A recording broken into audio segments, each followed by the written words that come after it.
We'll talk a little bit about our watershed, and then we're also going to take a look at some local evidence of climate change.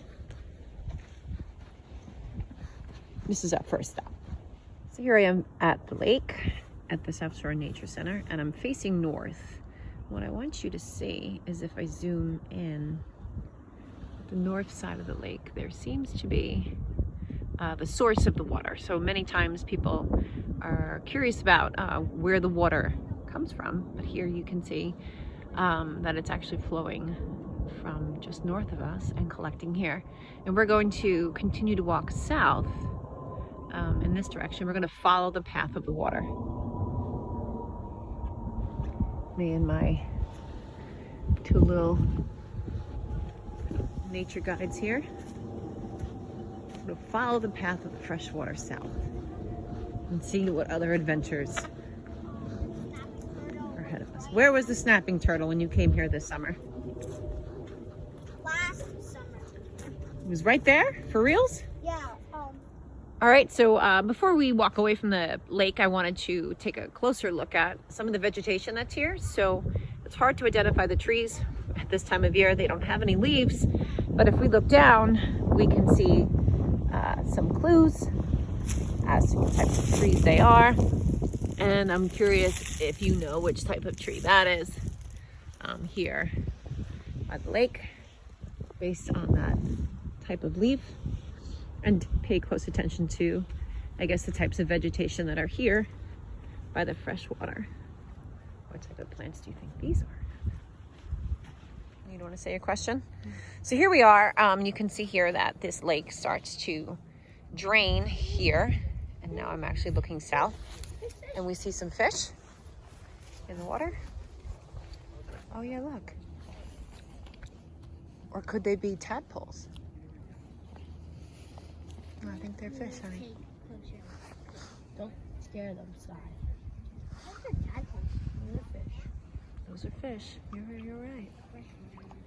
In the water. But getting back to Haven's question, as we look south, you can see that the water drains here, and very clearly you can see the difference between the colors of the water here. The water is very clear, and over here it's very, very orange.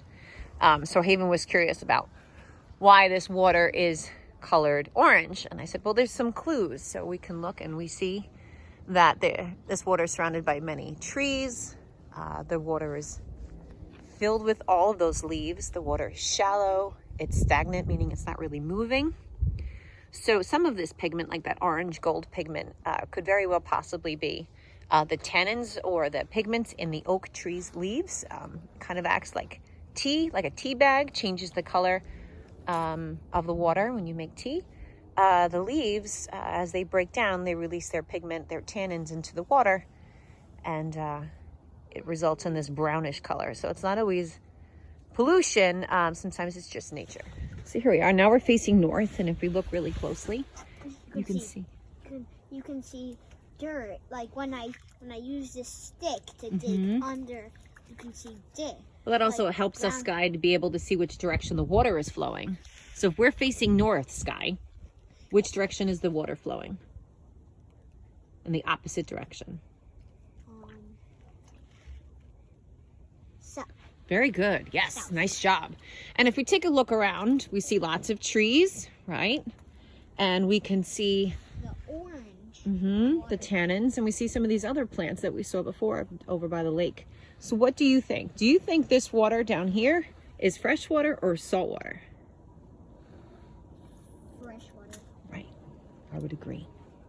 Because the lake is fresh water, and this is from the lake. Because it's a river from the lake. And Right. That means it must this must be fresh water then. Yes, exactly. And you wouldn't see these trees growing around here if it was salt. All right, let's continue on. Nice job, right? Great job. What's the name of these plants down here? Skunk cabbage. Very good.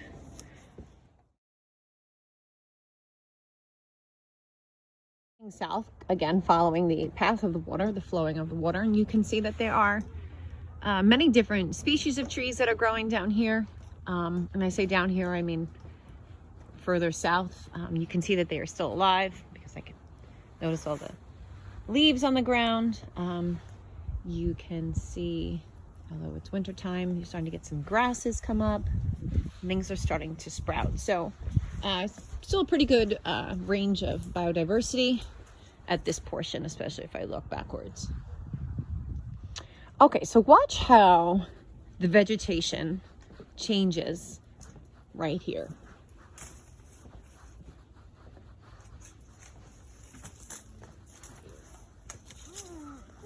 Again, take a look at difference. Look at here, what we have ahead of us, and look at where we just came from.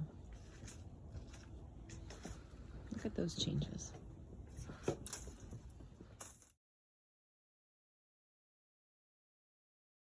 Sky, tell us what you know about the plant that you're holding in your hand that we see everywhere over here. I know that they're phragmites, and like they're very invasive.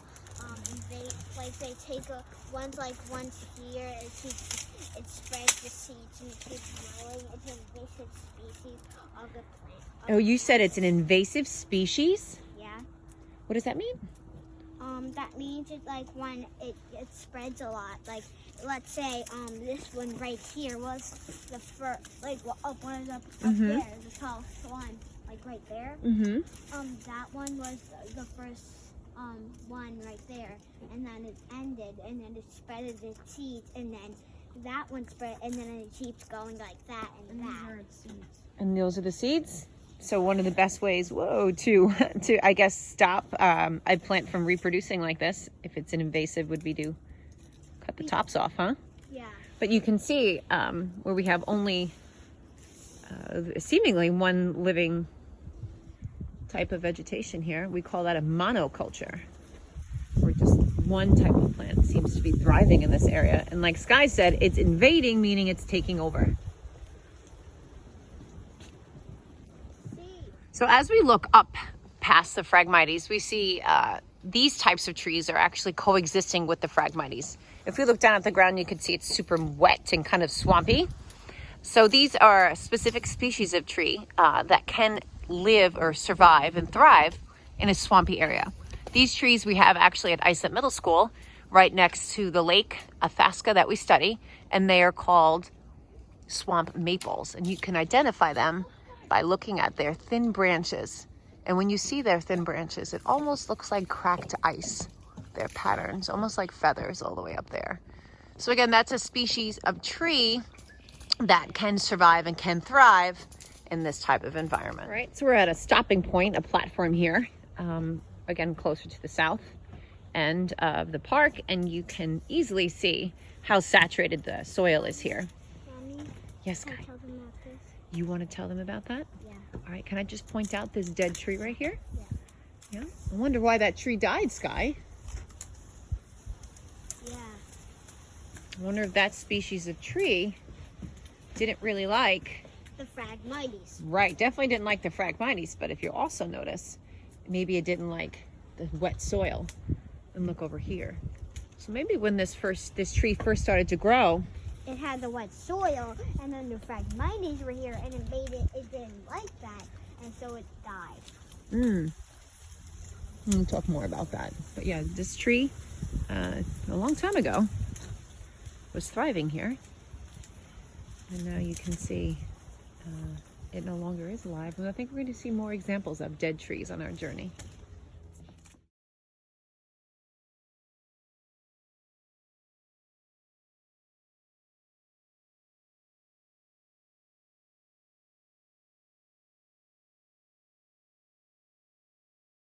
Okay, so what I would like to point out right now is a phenomenon, and you can see it more on my right side as I tend to look west. Here's a dead tree surrounded by Phragmites, and you can see lots of other dead trees. Here's another one. They seemingly are engulfed by the Phragmites that have moved in, and this is a phenomenon that I'm hoping y'all read about called ghost forests. The ghost forests are starting to pop up along the east coast of the United States. And they are a result of climate change. They are areas of deciduous trees like oak trees that typically do not do well in really moist areas. People like to say that oak trees don't like having wet feet. So if their environment, meaning the soil, becomes too wet, they can die. They will fall over and they cannot survive there. And when they do die and fall over, and the soil again gets more and more wet, the Phragmites can take over. So you're getting areas of the United States that used to be one way that are now transforming into kind of like a salt marsh, I would suppose. More towards my east, just on the other side, you can kind of get a sense that there's a higher elevation over there. You can see that there are no Phragmites on that side. Because there's no wet soil. Exactly. Very good, Sky. Right. So because it's slightly higher in terms of elevation, the water seemingly seems to sit or flow down over here, killing any trees that were there. If I look east, for some reason, this area is still doing well. Has not been taken over by water. The soil isn't as swampy or wet. The Phragmites haven't taken over, and the trees are still doing well. We'll have to come back in the spring or later in the spring so we can see which trees are living. Right. What's also interesting is we look up, you can see the branches of the trees that are set further back, the ones that have survived, the water moving in, and those again are our swamp maples.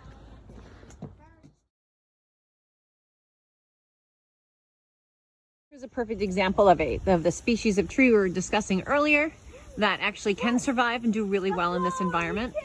This is called the tupelo tree.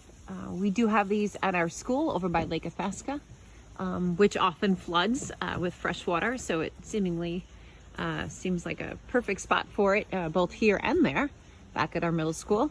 And you can easily identify the tupelo tree, not only by its location, but by those thin little branches. So when you look up through them, it looks kind of like, very pretty actually, like cracked glass or cracked ice. Super cool. So that's the tupelo tree. It's really cool to be able to walk through here and see a perfect example of the effects of the sea level rise on our community, and have a kind of picture perfect example of a ghost forest right in our town.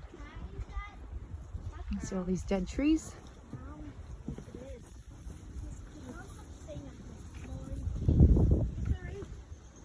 Again, this phenomenon is known as more and more of this seemingly ornamental plant. Seems kind of out of place here. You may recognize these as something that your families may plant at your house, at the edge of your driveway, or maybe in a flower bed. But if you look really closely, they are spreading here at the South Shore Nature Center. In fact, Sky, what do you think they're going to become? A Phragmites. Well, like a Phragmites, they'll become another Endangered species. And very I good. recognize something. What do you recognize? That is a Phragmite, not one of these things. Right. You know, because always one of these, if you look, you can see here, when I'm holding, they have this strip. That doesn't have that strip. Okay, anyway. so that's how you're able to tell the difference. But you can Yeah. even see it over here on the right, right? And just starting to pepper its way all along the boardwalk. So it's interesting. So do you think somebody came and planted it here? I don't know. No? Do you think someone came down here and said, hey, this is a really nice ornamental plant, and picked it up at the Home Depot, and you think they planted it here? That wouldn't make any sense, right? So how do you think this plant got here? The Phragmites? Similar to the Phragmites. How does the Phragmites seeds move from place to place? The wind, right. One of these, way back then, it must have blew the seeds all over the place like the Phragmites. Right, and if it wasn't the wind. All right, so here we are at the very southern tip of the boardwalk, and you can see a perfect example of that species of tree we were talking about before, the tupelo. And look how far away they grow, all the way back there, where it's a little bit drier. And then beyond that, you might see something like some oak trees, some maples, and some pine trees. Yeah.